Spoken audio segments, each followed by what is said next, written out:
एकाने बोलवलं गोळीबार करण्यात आलाय कुठे उल्हासनगरमध्ये काल रात्री हे सगळं मी अधिकाऱ्यांशी बोलल्यानंतर 12-12:30ला मला एक फोन आला तिकडनं माझ्या कार्यकर्त्याचा आला. मी नंतर जरा माहिती घेण्याचा प्रयत्न केला.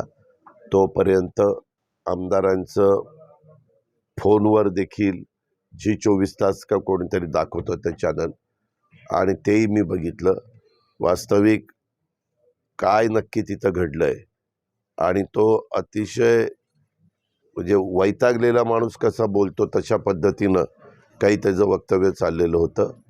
वास्तविक सत्ताधारी असो विरोधक असो कुणीही लोकप्रतिनिधींनी जे संविधानाने आपल्याला अधिकार दिलेला आहे, कायद्याने घटनेचं राज्य असतं, त्याचा कुठेही दुरुपयोग होणार नाही याबद्दलची खबरदारी सरकार म्हणून राज्यकर्ते घेत असतात. त्यावेळेस सरकारमधल्या प्रत्येक आमदारांनी संबंधितांनी हे व्यवस्थितपणेच वागलं गेलं पाहिजे.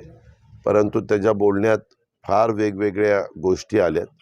त्या रात्रीस उशिरा मला त्या समजल्यात आणि सकाळी तुमच्यासमोर आलं.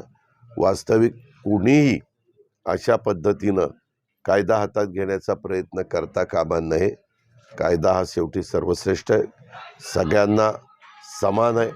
कॉमन मॅन असेल किंवा वरच्या पदावर कुणी बसलेला असेल तरी देखील त्यांना सगळ्यांना नियम कायदे सारखे आहेत. वास्तविक कुणाच्याबद्दल कुणाची माझी तक्रार असेल तर मी पोलीस स्टेशनला तक्रार केली पाहिजे, रीतसर 2 त्या ठिकाणी केली पाहिजे आणि पोलीस स्टेशनच्याच आवारामध्ये हे सगळं घडलेलं आहे असं प्राथमिक माहिती मला मिळालेली आहे. मी अजून आज सकाळी पण 1-2 फोन लावले होते पण ते संबंधित मला अवेलेबल झाले नाही. मी त्याच्याबद्दल मेसेज टाकलेले आहेत.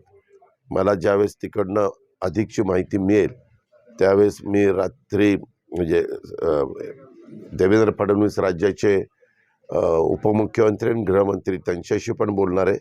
मुख्यमंत्र्यांशी संपर्क साधण्याचा प्रयत्न केला परंतु त्यांचं काल एक छोटं ऑपरेशन डोळ्याचं झालेलं आहे, त्याच्यावर ते काल कुणाला अवेलेबल नव्हते, म्हणजे विश्रांती घ्यायला डॉक्टरांनी त्यांना सांगितलेली होती.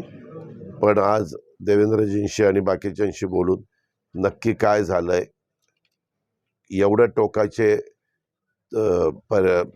मजल का त्यांनी मारली, इतका TV चॅनलला पण त्यांनी फोनवर काही संभाषण जे केलं ते पण कायद्याला धरून अजिबात नव्हतं, हे माझं स्पष्ट मत आहे. रोजच्या घडामोडी पाहण्यासाठी राजकीय दर्शन न्यूज चॅनल सबस्क्राईब करा आणि बेल आयकॉन दाबायला मुळीच विसरू नका.